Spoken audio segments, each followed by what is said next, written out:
Umarte sa social media ang bagong post ng talent manager at ina ni Richard Gutierrez na si Annabel Rama. Tila pinapatamaan na naman kasi ni Annabel sa kanyang post ang kanyang dating manugang na si Sara Labati. Mukhang malalim nga ang galit o disgusto ni Annabel kay Sara. Dahil hanggang ngayon, maangang pa rin ang mga patutsada niya laban dito. Pero kung hindi gusto ni Annabel si Sara, mukhang bet na bet naman niya ang bagong girlfriend ngayon ni Richard na si Barbie Imperial.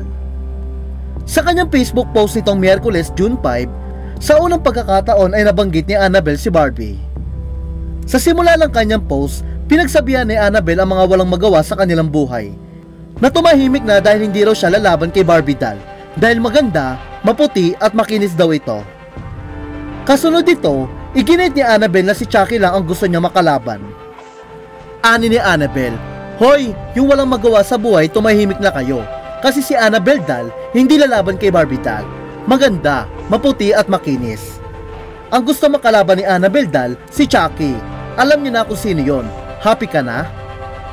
Para sa mga hindi nakakaalam, kinukumpara si Annabel ng netizen kay Annabel doll, na isang possessed doll mula sa horror film na Annabelle, dahil sa kanyang pagiging prangka at maldita na biyenan. Habang si Chucky ay isa ring horror character mula sa pelikulang Child's Play. Malakas ang kutob ng netizen na si Sara ang Chucky na tinutukoy ni Annabel sa kanyang post. Matatandaan noon pa man ay hindi na gusto ni Annabel si Sara. Ngunit dahil mahal at nabuntis na ni Richard si Sara, ay wala na siya magawa kung tanggapin na lang ito.